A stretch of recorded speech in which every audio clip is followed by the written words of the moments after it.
Greetings to each and every single one of my kinfolk. It just so happens to be I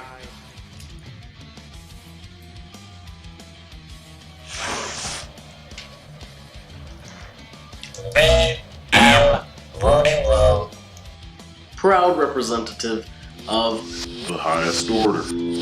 and proud enjoyer of tons and tons of music.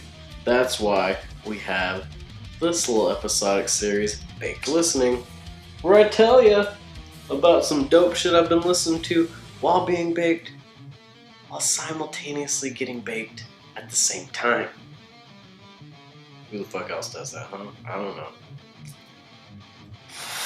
But today, we got for your ass new album, just dropped the end of last month, from a fantastic group of fellas who deal out extreme metal that is extremely high quality. That's right, we have The Outer Ones by the almighty Revocation. MFer.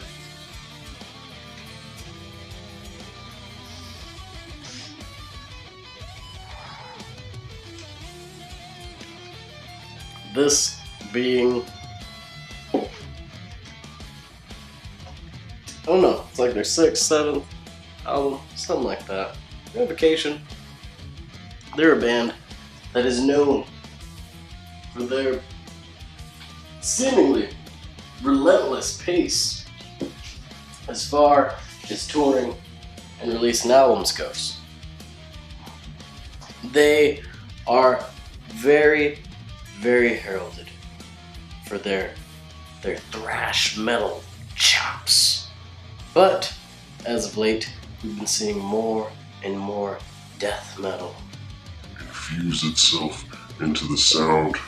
You know, it's always been there, but we get it even more concentrated than ever before in The Outer Ones.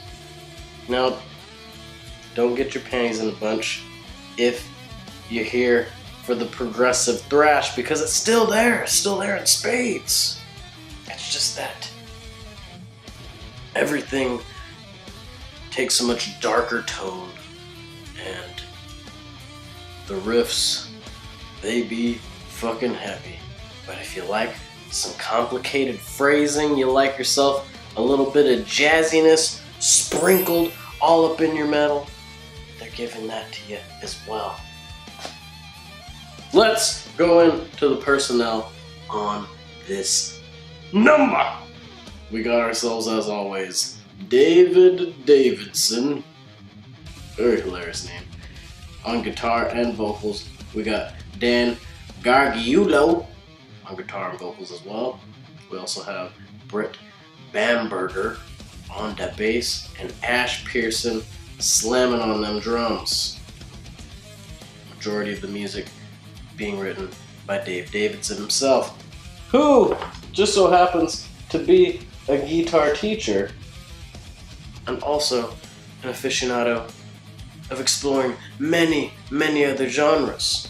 Now, listening to this album, you're not necessarily going to hear those influences directly. However, Dave Davidson has said on many occasions that he chooses to utilize his influences in a much more, I guess, subconscious manner. He prefers for all that practicing of crazy ass jazz phrasings not bleed into the music so obviously, but more in a second-hand nature where it comes more naturally and it just fuses. I don't know. A little too stoned after those couple hits, as you may or may not be able to tell. But where are we gonna get on this album? I mean, look at the fucking cover. Jesus Christ. Tom Strom, who is the artist of this album cover, and this album cover right here from Deathless, my other favorite Revocation album, he really does a good job of encapsulating what the fuck you're gonna hear right here. Know what I'm saying? Tom Strom ain't nothing to fuck with. And he's put out another beauty. We have this chaotic sci-fi monster of doom just eating planets and having like blood fly out of its fucking gaping maws. It's insane. And it really does describe, at least loosely thematically, what is going on lyrically here. We're talking about a lot of dark shit. There's a song about Satan. There's a song about sacrifice, like, you know, cut motherfucker's neck and shit type of sacrifice. We got, there's a lot of, you know, this thing is, just imagine this thing as this interdimensional, multi-universal, demonic god entity of chaos and madness that just so happens to do a lot of destroying from the rooter to the tutor. And you're getting a lot of that thematically throughout this album. No clean fucking singing on this Revocation album. It's brutal, but not pure brutality for the sake of being brutal. Like, it's really melodic as fuck too. And musically, we're getting barrage with some solos that, oh my god, Revocation already has so many amazing solos throughout all their albums, but you just get even more favorites on this. You just get even more favorites. The dueling guitar solos that they got going on in a lot of these songs are just like, it's just like dick hanging, man. Like, it's just pure fucking magic talent that is just so unleashed that it's reminiscent to an unsheathed penis is what I'm getting at. Or a vagina, you know? Both can be powerful symbols. Anyways, solid fucking album. I guarantee if you like guitar-driven music, even if you don't like fucking gnarly-ass vocals, you're gonna like this music. Because there's this strange sense of catchiness throughout all this madness. I can't really explain. Maybe it's just catchy to me because I'm fucking weird, but I went and saw these motherfuckers live, and I was able to dance to a lot of their tunes. Okay? And if I'm able to shake my booty to your music, then that means it's catchy enough to me. Okay? And they fucking kill it live. On their headlining tour right now with Yautja, Rivers of Nile, and Exhumed, and that whole lineup right there, guys, it's fire. It's fire. So go catch them all. They're on tour right now. All bands performed fantastically. Beware. I'm pretty sure I saw a girl have a fucking seizure at some point during the night. Girls seem to be having panic attacks. I'm not saying that girls are more likely to have these types of events happen to them. This is just what happened the night I saw. Maybe there are some men freaking out too, but generally I saw two girls. One who seemed like she was having a panic attack, and another who seemed to be having a fucking seizure. I don't know if the music made it happen, you know.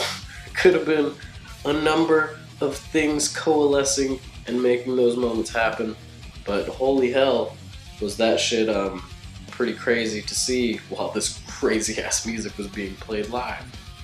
Yeah. So if you go see them, it might be seizure inducing, I guess. I don't mean to make light of these people's plights. It's just the situation was something to behold. Okay, that's all I'm saying. I hope both of those women are well. There's also a dude who seemed to be on the road to having one of the greatest nights in his young life, but the moment seemed to be derailed. He was hanging out with his, I'm assuming girlfriend, who knows, and she seemed to latch on to this blue-haired girl, and they started to seem to be physically interested in each other, as tends to happen out there in the wilds, and they seemed to be courting each other physically. And the dude, he seemed to be like stoked, like awesome. We're all gonna enjoy some consensual but he gave the blue-haired chick a kiss, and his girlfriend didn't seem to really like that. She's like, no, I can partake, but you can't. Joints up. And yeah, then they proceeded to have like a pretty intense argument. And I don't think they ended up doing things to the little girl. But I got to see that stuff and headbang my head off and enjoy a great time, headlined by the almighty Revocation. So fucking go out there, support them, support the metals, and yeah, pick up physical copies of stuff. It's cool. It's cool. You want to see what this looks like? Huh? You want to see? I'm gonna show you. Show you what it looks like. Then magically disappear. Well, it's doing so through the power of technology.